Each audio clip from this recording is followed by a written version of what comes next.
बिहार की धरती से उठी अब मल्लाहों की गूंज जो है वो कर्नाटक तक में सुनाई देना शुरू हो गया है और इसके भी पुरोधरा जो है वो सनफ मल्लाह मुकेश सहनी ही हैं। उन्होंने साफ तौर पे ऐलान कर दिया है कि 2028 में वो कर्नाटक में भी चुनाव लड़ेंगे। मतलब बिहार, झारखंड, उत्तर प्रदेश के बाद अब सनफ मल्लाह की नजर जो है वो कर्नाटक चुनाव के ऊपर है, जहां 2028 में चुनाव होना है और इसको लेके अभी से ही मुकेश सहनी जो है वो तैयारी में जुट गए हैं। साथ ही साथ वो बिहार सरकार और केंद्र सरकार की विफलताएं भी गिना रहे हैं कि मुद्दा से भटकाना है मामलों को तो देख लीजिए ये लोग कौन कौन सा तिकरमबाजी कर रहा है। कभी लालू प्रसाद यादव के ऊपर टिप्पणी तो कभी राबरी आवास खाली करवाने का दावा। बस यही हो रहा है सरकार में। विकास के नाम पे सिर्फ जो है वो आवास खाली जैसे मुद्दे चलाए जा रहे हैं, क्योंकि कुछ करके तो मीडिया में बने रहना है ना।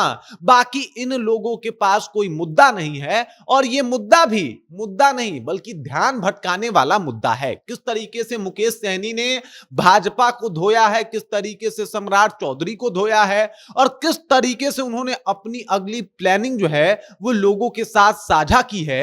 एक बार फिर से मल्लाहों में जोश है। इन तमाम मुद्दों के ऊपर विस्तार पूर्वक चर्चा करेंगे, बातचीत करेंगे, लेकिन उससे पहले मेरा परिचय जान लीजिए। मेरा नाम है रजत और आप जनता जंक्शन देख रहे हैं। मुकेश सहनी जो कि बिहार के पूर्व मंत्री भी रह चुके हैं, उन्होंने अब सोचा है कि कर्नाटक में चुनाव लड़ा जाए। अब कर्नाटक में क्यों चुनाव लड़ा जाए, इसके पीछे का कारण क्या है, तो देख लीजिए। मुकेश सहनी की जो पार्टी है वो मल्लाहों का आवाज बनने के लिए जानी जाती है। उन्होंने साफ तौर पे, चाहे मोदी जी हो, अमित शाह हो, राहुल गांधी हो, तेजस्वी यादव हो, उन्होंने सबके सामने मात्र एक ही शर्त रखा है और शर्त यह है कि साहब मल्लाह जाति का विकास होना चाहिए, मल्लाह जाति को आरक्षण मिलना चाहिए और अगर आप आरक्षण देते हैं तो हम आपके साथ हैं। फर्क नहीं पड़ता कि आप किस पार्टी से हैं। इन्होंने साफ तौर पे कहा है कि साहब कौन से पार्टी से हैं ये बाद में की बात है, पहले मल्लाहों की बात होनी चाहिए। और जब इन्होंने देखा कि भाजपा सरकार तो ये काम करने से रही तो इन्होंने भाजपा से भी पल्ला झाड़ लिया और अब कांग्रेस के तरफ ये रुख करते हुए दिखाई दे रहे हैं। इन्होंने कहा साफ तौर पे कि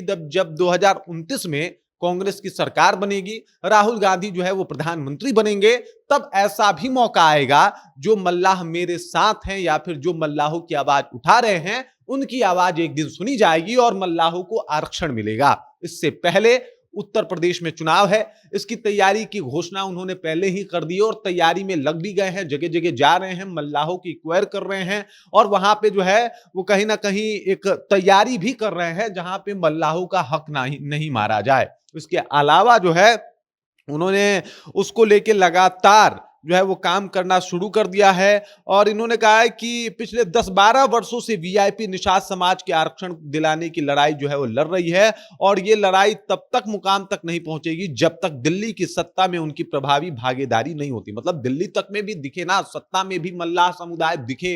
आपने देखा होगा कि बड़े सारे समुदायों को जो है वो तवज्जो दिया जाता है। अब आप अगर बिहार की राजनीति में देखेंगे तो कई ऐसी जातियां हैं जहां पे समीकरण साधने के लिए उनको तवज्जो दिया जाता है, लेकिन मल्लाह जाति को तवज्जो तब दिया गया जब मुकेश सहनी आए और तब जाके निषाद और मल्लाहों की पूछ जो है वो बिहार में देखने को मिली, बढ़ी। वरना इससे पहले इस तरीके का माहौल नहीं होता था। मल्लाह जाति को वोट बैंक के तौर पे नहीं माना जाता था और इसमें कोई शक नहीं है कि ये काम आके बिहार में, उसके बाद उत्तर प्रदेश, झारखंड में, ये सब जगह मुकेश सहनी ने किया और यही अलख जगाने जो है वो कर्नाटक जा रहे हैं और इसको लेके उन्होंने जो है वो ऐलान कर दिया है कि 2028 का विधानसभा चुनाव जो कर्नाटक में होगा उसमें इनकी पार्टी यानी वीआईपी पार्टी भी जो है वो भागीदार बनती हुई दिखाई देगी और उस दरमियान ये भी चुनाव लड़ेंगे। इसका सीधे तौर पे इन्होंने कहीं ना कहीं अपना आवाज बुलंद करके ये बात बता दिया है और कह दिया है कि इस तरीके से जो है वो अब काम किया जाएगा। इसको लेके जो है वो लगातार ये कोशिश कर रहे हैं और वहां पे यानी कर्नाटक में बीके मोहन को प्रदेश अध्यक्ष भी नियुक्त कर दिया गया है। तैयारी पूरी है। इसके अलावा सिर्फ इन्हीं मुद्दों पे बात नहीं हुआ, मतलब बात सिर्फ कर्नाटक में नहीं हुआ बल्कि बिहार पे भी हुआ।